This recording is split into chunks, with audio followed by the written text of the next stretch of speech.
ಅಣೆಕಟ್ಟುಗಳಿಗೆ ಭದ್ರತೆ ಒದಗಿಸಬೇಕು ಅಂತ ಹೇಳಿ ಸರ್ಕಾರ ಆದೇಶ ಮಾಡಿದೆ.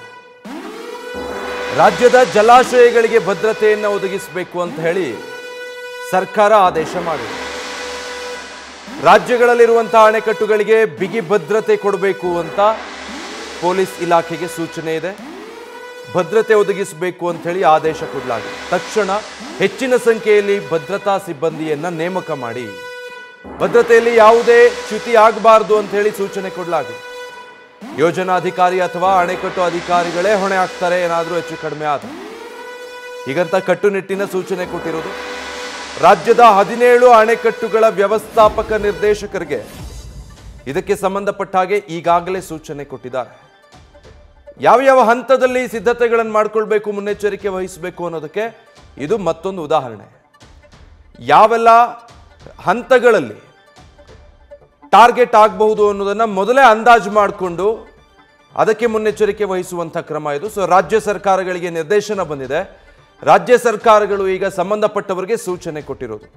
ಎಲ್ಲಿ ಅಗತ್ಯ ಅನ್ಸುತ್ತೋ ಕೂಡಲೇ ಆ ಸ್ಥಳಗಳಲ್ಲಿ ಹೆಚ್ಚಿನ ಭದ್ರತಾ ಸಿಬ್ಬಂದಿಯನ್ನ ನೇಮಕ ಮಾಡಿ ಭದ್ರತೆಯಲ್ಲಿ ಯಾವುದೇ ಸಣ್ಣದೊಂದು ಲೂಪ್ ಹೋಲ್ ಕೂಡ ಇರಬಾರ್ದು.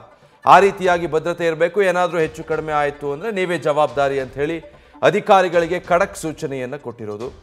ಸೊ ರಾಜ್ಯದಲ್ಲಿ ಕಾವೇರಿ ನೀರಾವರಿ ನಿಗಮ ನಿಯಮಿತ, ಕರ್ನಾಟಕ ನೀರಾವರಿ ನಿಗಮ ನಿಯಮಿತ, ಹಾಗೆ ಕೃಷ್ಣ ಭಾಗ್ಯ ಜಲ ನಿಗಮ ನಿಯಮಿತ, ವಿಶ್ವೇಶ್ವರಯ್ಯ ಜಲ ನಿಗಮ, ಮುಖ್ಯ ಇಂಜಿನಿಯರ್ ನೀರಾವರಿ ದಕ್ಷಿಣ ಮೈಸೂರು, ಹೇಮಾವತಿ ನಾಲಾವಯ ತುಮಕೂರು ಮತ್ತು ಹೇಮಾವತಿ ಯೋಜನೆ ಗೊರೂರು, ನೀರಾವರಿ ಉತ್ತರ ಬೆಳಗಾವಿ, ತುಂಗಾ ಮೇಲ್ದಂಡೆ ಶಿವಮೊಗ್ಗ, ಮಲಪ್ರಭಾ ಯೋಜನಾ ವಲಯ ಧಾರವಾಡ ಮತ್ತು ಮುನೀರಾಬಾದ್ ನೀರಾವರಿ ಕೇಂದ್ರ ವಲಯ, ನೀರಾವರಿ ಯೋಜನಾ ವಲಯ ಕಲಬುರಗಿ, ಭದ್ರಾ ಮೇಲ್ದಂಡೆ ಯೋಜನೆ ಚಿತ್ರದುರ್ಗದಲ್ಲಿ, ಹಾಗೆ ಆಲಮಟ್ಟಿ ಅಣೆಕಟ್ಟು, ಇನ್ನು ಕಾಲುವೆ 1 ಭೀಮರಾಯನಗುಡಿ, ಕಾಲುವೆ 2 ರಾಂಪುರ, ನಾರಾಯಣಪುರ ಅಣೆಕಟ್ಟು.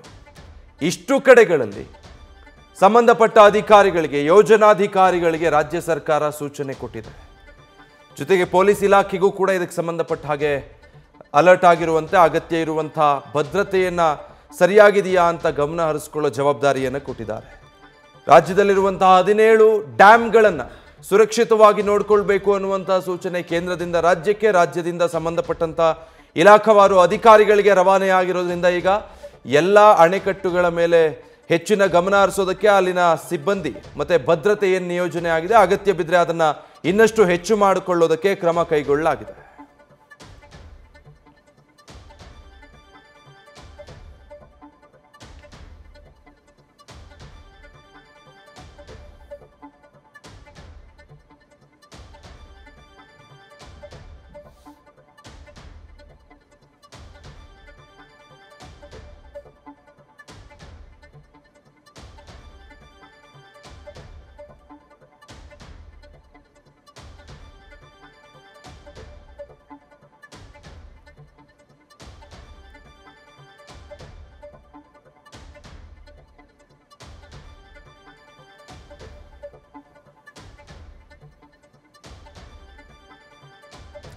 ಡೀಟೇಲ್ಸ್ ಕೊಡ್ತಾರೆ ನಮ್ಮ ಪ್ರತಿನಿಧಿ ಚಂದ್ರಶೇಖರ್. ಈಗ ಅಣೆಕಟ್ಟುಗಳ ಭದ್ರತೆ ಹೆಚ್ಚಿಸಿಕೊಳ್ಳಿ, ನಿಗಾ ವಹಿಸಿ ಅನ್ನೋ ಸೂಚನೆ.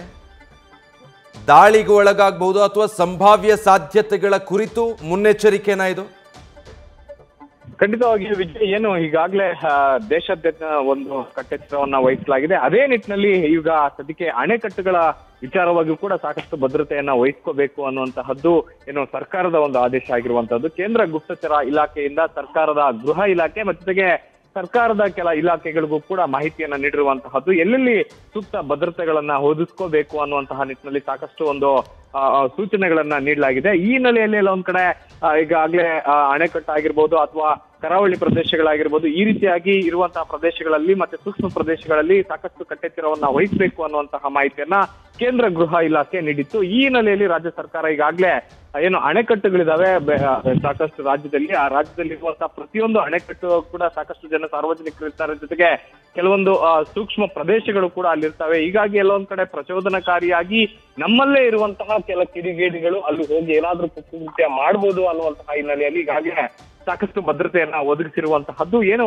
ಈಗಾಗಲೇ ಸರ್ಕಾರದ ಅಪಾರ ಕಾರ್ಯದರ್ಶಿಗಳು ಕೃಷ್ಣಮೂರ್ತಿ ಅವರ ಒಂದು ಸೂಚನೆಯ ಮೇರೆಗೆ ಆ ಅಣೆಕಟ್ಟಿನ ಯೋಜನಾ ಅಧಿಕಾರಿಗಳೇನಿದ್ದಾರೆ ಆ ಅಧಿಕಾರಿಗಳ ಸೂಕ್ತ ಭದ್ರತೆಯನ್ನ ಒದಗಿಸಿಕೊಡ್ಲಿಕ್ಕೆ ಪೊಲೀಸರಿಗೆ ಮನವಿಯನ್ನ ಮಾಡಿರುವಂತಹದ್ದು. ಹೀಗಾಗಿ ಪ್ರತಿಯೊಂದು ಅಣೆಕಟ್ಟಿನ ಬಳಿ KSRP ತುಕಡಿಯ ಜೊತೆಗೆ ಆರ್ಎಫ್ ಇರುವಂತಹ ಒಂದು ಅಂದ್ರೆ ಶಸ್ತ್ರಾಸ್ತ್ರ ಇರುವಂತಹ ಒಂದು ಪೊಲೀಸ್ ಪಡೆಯನ್ನು ಕೂಡ ಈಗಾಗಲೇ ನಿಯೋಜನೆ ಮಾಡಿರುವಂತಹದ್ದು. ಯಾಕೆಂತಂದ್ರೆ ಈಗ ಆಲ್ರೆಡಿ ಈಗಾಗಲೇ ಆಪರೇಷನ್ ಸಿಂಧೂರ ಹಿನ್ನೆಲೆಯಲ್ಲಿ ಈ ಕಡೆ ಏನಾದ್ರು ಭಾರತ ದೇಶದಲ್ಲಿ ಇರುವಂತಹ ಕೆಲವೊಂದು ಅಂದ್ರೆ ಈಗಾಗಲೇ ಈ ಹಿಂದೆ ಸಾಕಷ್ಟು NIA ತಂಡ ಕೂಡ ಏನು ಉಗ್ರಗಾಮಿಗಳನ್ನ ಅಥವಾ ಶಂಕಿತ ಉಗ್ರರನ್ನ ಬೆಂಗಳೂರು ಸೇರಿದಂತೆ ರಾಜ್ಯದ ಬೇರೆ ಬೇರೆ ಕಡೆ ಬಂಧನ ಮಾಡಿದ್ರು. ಈ ಹಿನ್ನೆಲೆಯಲ್ಲಿ ಎಲ್ಲೊಂದ್ ಕಡೆ ನಮ್ಗೆ ಗೊತ್ತಿಲ್ಲದೆ ಬೇರೆ ಯಾರಾದ್ರೂ ಇಲ್ಲಿ ಇರ್ಬೋದಾ ಅಥವಾ ಇಲ್ಲಿ ಏನಾದ್ರೂ ಕುಕೃತ್ಯ ನಡಿಲಿಕ್ಕೆ ಆಸ್ಪದ ಮಾಡ್ಕೊಡ್ತಾರ ಅವರು ಅನ್ನುವಂತಹ ಹಿನ್ನೆಲೆಯಲ್ಲಿ ಈಗಾಗಲೇ ಯಾವುದೇ ರೀತಿಯಾದಂತಹ ಸಣ್ಣ ಒಂದು ಆ ರೀತಿಯಾದಂತಹ ದುಷ್ಕೃತ್ಯ ಆಗ್ಬಾರ್ದು ರಾಜ್ಯ ಸರ್ಕಾರ ಜೊತೆಗೆ ರಾಜ್ಯ ಪೊಲೀಸರು ಕೂಡ ವಹಿಸಿರುವಂತಹದ್ದು. Vijay, thank you Chandrashekar. News first ನಿರ್ಭೀತಿಯಿಂದ ನಿಮ್ಮ ಪರವಾಗಿ.